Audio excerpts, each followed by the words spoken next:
Luka Madrid Luka Madrid ক্রোয়েশিয়ার legendary player, Real মাদ্রিদের legendary player.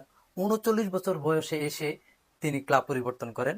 তবে আমরা ভেবেছিলাম যে হয়তোবা লুকা মাদ্রিদ রিয়াল মাদ্রিদে তার কেরিয়ার শেষ করবেন, কিন্তু না, তিনি রিয়াল মাদ্রিদে কেরিয়ার শেষ না করে তিনি এসি মিলানে জয়েন করেন।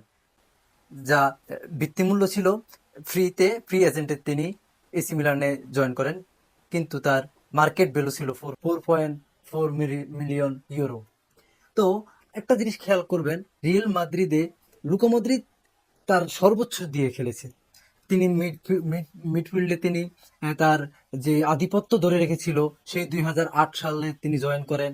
2008 সাল থেকে 2025 সাল পর্যন্ত 17 বছর তিনি রিয়াল মাদ্রিদের শিবিরে সময় কাটিয়েছেন। রিয়াল মাদ্রিদকে অনেক কিছু দিয়েছেন, অনেক কিছু পেয়েছেন। নিজের ব্যক্তিগত তিনি ব্যালন ডি'রও পেয়েছেন কিন্তু এই রিয়াল মাদ্রিদে থেকে। এমনকি তিনি ফিফার প্লেয়ার অফ দ্য বেস্ট প্লেয়ারও তিনি হয়েছেন এই রিয়াল মাদ্রিদ থেকেই। কিন্তু আপনারা একটা জিনিস দেখবেন, যেটা হচ্ছে রিয়াল মাদ্রিদের থেকে লুকা মদ্রিদ যাওয়ার পরে এখন এসি মিলানে তিনি কি পুরোপুরি টাইম পাবেন? আপনাদের কি মনে হয়, পুরোপুরি টাইম কি এসি মিলান তাকে দিবে এই বয়সে এসে? ব্যক্তিগতভাবে আমার মনে হচ্ছে যে এসি মিলান হয়তোবা তাকে পুরো টাইম দিয়ে খেলাবে না, কারণ তার অনেকটা বয়স হয়েছে। আর এসি মিলানে অনেক ইয়াং স্টার প্লেয়ার আছে যাদেরকে তারা সুযোগ দেওয়ার চেষ্টা করবে।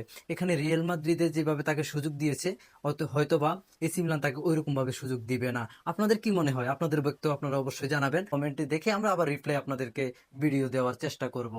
আর আপনাদের যদি এই ভিডিওগুলো ভালো লেগে থাকে, অবশ্যই লাইক কমেন্ট শেয়ার করে আপনারা আমাদের পাশে থাকবেন। সাবস্ক্রাইব করতে কখনোই ভুলবেন না।